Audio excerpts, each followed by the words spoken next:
Brought to you by TechnoSpark 20 series smartphones. Uttar Pradesh में आपको क्या लग रहा है कि कोई मतलब चूंकि इस बार जो चुनाव हो रहा है उसमें कांग्रेस और समाजवादी पार्टी साथ में है, बसपा अलग है और बीजेपी अलग है। 2019 में बसपा और सपा साथ में थी, कांग्रेस अलग थी। तो तब भी त्रिकोणीय था, लेकिन इस बार जो त्रिकोण में जो दूसरा कोण है वो थोड़ा ज्यादा मतलब मजबूत तो मैं नहीं कहूंगा, लेकिन वो कांग्रेस और सपा साथ में है और बीएसपी अलग है। और बीएसपी लगातार हम देख रहे हैं कि उसका वोट शेयर पहले से गिरता जा रहा है। तो उत्तर प्रदेश में आपको क्या होता हुआ दिख रहा है?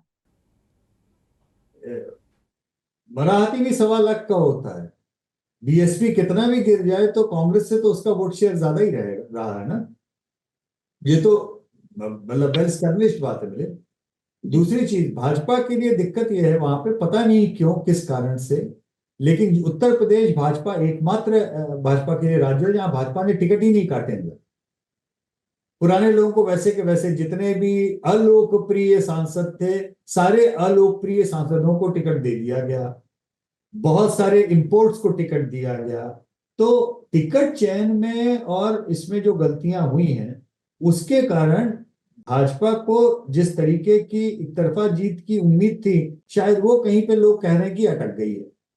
ऐसा लोग बता रहे हैं, क्योंकि लोकलाइज इलेक्शन हो रहे हैं। लोकलाइज इलेक्शन में बहुत सारी सीटों पे अब कड़े मुकाबले की संभावना व्यक्त की जा रही है। अब एक ये अजीब सी स्थिति इसलिए है क्योंकि भाजपा अदरवाइज टिकट डिस्ट्रीब्यूशन के मसले पे ये चीजें बहुत अच्छे से मैनेज कर लेती है। जो टिकट काटने होते हैं खटाखट काट देती है, बड़ी तादाद में काट देती है, बड़ी तादाद में नए चेहरे दे देती है। लेकिन इस बार जो इंपोर्टेड चेहरे भाजपा ने पूरे भारत में भी उठाए, मुझे लगता है कि एक मुद्दा ऐसा है जो कभी ना कभी भाजपा को भी चुनाव खत्म होने के बाद में जो भी नतीजे आए उसके ऊपर एक बार शायद ध्यान देना पड़ेगा कि इंपोर्टेड चेहरों को लेकर के भाजपा के कार्यकर्ताओं और भाजपा के वोटर्स दोनों में कहीं ना कहीं ऊहापोह है, उत्साह नहीं है, नाराजगी है। ये इंपोर्टेड चेहरों वाला मसला उनके लिए दिक्कत कर रहा है। तो आपने जो एक बात कही यशवंत की लोकलाइज्ड इलेक्शन है, और ये हम देश भर में इस बार सुन रहे हैं, क्योंकि 2014 में या 2019 में ये लोकलाइज्ड इलेक्शन नहीं था। ये एक मतलब 2014 में मान लीजिए कांग्रेस को हराना था या मोदी को लाना था, 2019 में भी। तो अब जब ये लोकलाइज्ड इलेक्शन हो रहा है, देश भर की मैं बात कर रहा हूँ, सिर्फ उत्तर प्रदेश के लिए नहीं, तो कहीं ना कहीं ये एक तरह से ऑपोजिशन को एडवांटेज है और बीजेपी को डिसएडवांटेज है, ऐसा कह सकते हैं क्या? पहली बात तो ये लोकलाइज इलेक्शन जो हो रहा है ये पूरे देश भर में और सारी सीटों पे लोकलाइज हो रहा है ऐसा नहीं है। देश में सीटों में अलग अलग पॉकेट्स हैं जहां पर बीजेपी ने उम्मीदवार चयन में गलती की, वहां पे मामला लोकलाइज हो गया।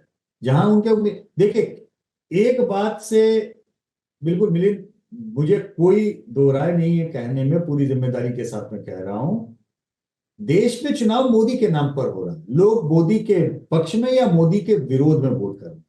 जहां पे लोकलाइज इलेक्शन की बात हो रही है, जहां बीजेपी के टिकट खराब हो गए हैं, वहां पर भी बीजेपी मोदी के नाम पर ही वोट मांग रही है कि भैया तुम चेहरा मत देखो इंसान का, तुम मोदी के नाम पे वोट दे दो। अपोजिशन ने लोकलाइज करने की कोशिश की क्योंकि अपोजिशन को बहुत लंबे समय के बाद में समझ में आया कि मोदी के खिलाफ सेंट्रलाइज करके वो चुनाव नहीं जीत सकते। अब ये जो उनको इल्हाम हुआ, जो उनको एकदम से दिव्यवाणी आकाशवाणी आई कि नहीं ऐसे चुनाव लड़ो, ये बड़ी सही आई। लेकिन कब आई? जब आपने 4.25 साल तक प्रधानमंत्री नरेंद्र मोदी के खिलाफ व्यक्तिगत आरोप प्रत्यारोप और उसी के ऊपर आपने अपनी राजनीति की, तब जाकर के अंत के कुछ महीने में आपको ये दिव्य ज्ञान प्राप्त हुआ कि ये लोकलाइज करने से खेल बन सकता है। तो लोकलाइज आपने किया। लोकलाइज भी वहां पे हो पा रहा है जहां पे बीजेपी के टिकट गलत बटे।